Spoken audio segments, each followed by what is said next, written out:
jasmani. Baik, perkenalkan nama saya Danang Hidayah. Saya akan menjelaskan pendidikan kebugaran jasmani tentang kebugaran jasmani permainan tradisional egrang dan bakya.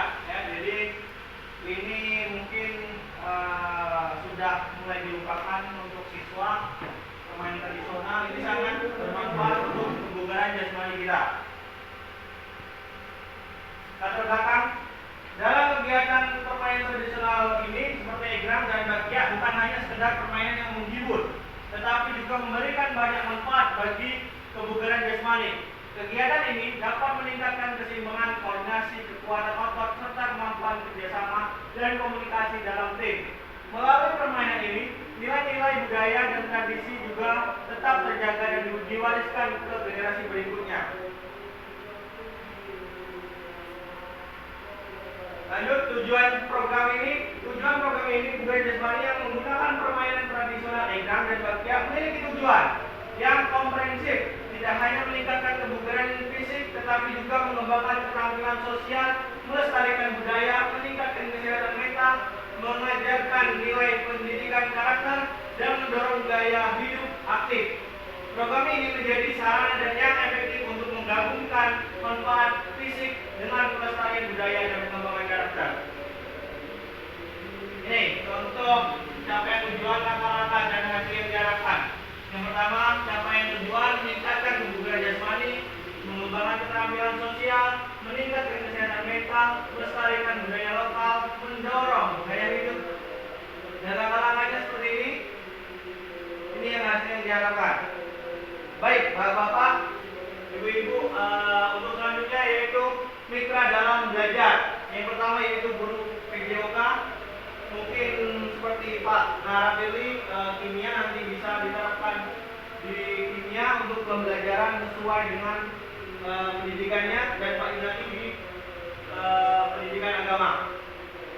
Yang pertama, guru PJOK itu sebagai memberikan pemahaman manfaat kesehatan aktivitas fisik. Yang kedua, guru SBDP meningkatkan apresiasi terhadap warisan budaya lokal dan tradisi. Guru bahasa Indonesia mengembangkan keterampilan komunikasi melalui kerjasama dalam tim dan diskusi kelompok. Baik, selanjutnya pernyataan tentang kapasitas sekolah. Yang pertama, modal manusianya, yaitu kepala sekolah, guru dan murid. Modal politiknya, kebijakan kepala sekolah yang mendukung penuh kegiatan ini. Contohnya seperti yang dilaksanakan ke anak-anak Hari Anak Nasional kemarin, kita melakukan lomba bakya dan egrang itu dibiayai oleh sekolah. Dibuatnya seperti itu. Modal fisiknya, adanya lapangan sekolah yang cukup untuk melakukan kegiatan ini. Nah, ya, kita cukup di sekolah kita ini cukup untuk melakukan kegiatan ini. Yang modal finansialnya adalah adanya tunjangan dana BOS sehingga kegiatan ini dapat terlaksana dengan baik. Ya, jadi itu diambil dari dana BOS nanti. Rencana kegiatan evaluasi. Yang pertama, observasi, mengamati perilaku dan keterampilan peserta selama sesi latihan. Yang kedua, tes keterampilan, melakukan tes keseimbangan dulu, koordinasi dan kekuatan sebelum dan sesudah program. Yang ketiga, baru kuesioner. Ini mengumpulkan data dari A yang B, jadi memilih egrang atau memilih bakya untuk supaya mendapatkan pengalaman mereka. Selanjutnya, kemungkinan tantangan. Peserta didik kurang tertarik pada permainan tradisional dibandingkan dengan aktivitas modern. Makanya kita harus mengembangkan permainan tradisional lagi untuk supaya tetap pada ranah kebugaran jasmani. Yang kedua, keterbatasan jumlah atau kondisi peralatan seperti egrang dan bakya, seperti fasilitas latihan yang kurang memadai, ya. Jadi mungkin membuat egrang dan bakya itu sudah sangat sulit sekarang untuk anak-anak seperti ini.